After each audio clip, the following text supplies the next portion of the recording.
ప్రేక్షకులకు నమస్కారం. ADN news TV మనదర్శి మన local channel. ADN news TV ప్రేక్షకులకు నమస్కారం.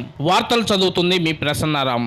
వైసీపీ నేతలకు వరదల గురించి మాట్లాడే అర్హత లేదని మంత్రి డొల్లా బాలవీరాంజనేయ స్వామి అన్నారు. విజయవాడలోని జక్కంపూడిలో నిత్యావసర సరుకుల పంపిణీ కార్యక్రమంలో మంత్రి పాల్గొని మీడియాతో మాట్లాడారు. సొంత జిల్లాలో గుండ్లకమ్మ గేట్లు కొట్టుకుపోతే ఆ గేటు పెట్టడం చేతగాని వైవి సుబ్బారెడ్డి నేడు వరదలపై మాట్లాడటం సిగ్గుచేటన్నారు. కష్టాల్లో ఉన్న ప్రజలను కూటమి ప్రభుత్వం అన్ని విధాలా ఆదుకుంటుందని ఆయన ఈ సందర్భంగా పేర్కొన్నారు.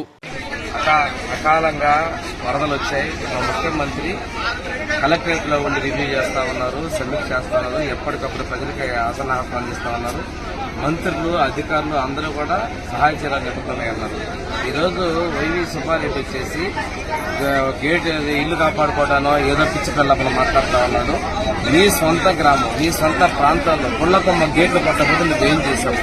3 ఏళ్ళైనా నువ్వు గేట్లు కట్టే పరిస్థితి లేదు. ఈ ప్రభుత్వంలో ఇవన్నీ కూడా చేసి అరాచకాలు చేసి ఈరోజు అక్కామరేషన్ మాట్లాడుతున్నారు. నిన్న అరెస్ట్ అయినటువంటి మాజీ ఎంపీ కావచ్చు, వాళ్ళందరూ ఒప్పుకున్నారు. మేము వచ్చామనే విషయాన్ని ఒప్పుకున్నారు. వాస్తవం ప్రజల్ని మభ్యపెట్టే ప్రయత్నాలు చేయకండి. కష్టకాలంలో చేత అయితే ప్రజలకి అండగా ఉండండి తప్పితే ప్రభుత్వం బురద వేయొద్దు. ఈ ప్రాంతంలో పెట్టబోయే ప్లేట్లు పెట్టబోయే విషయం కూడా మా మీద వరద గురించి మాట్లాడే అర్హత నీకు లేదు. దయచేసి ప్రజలు భయభ్రాంతులకు గురి చేయొద్దు.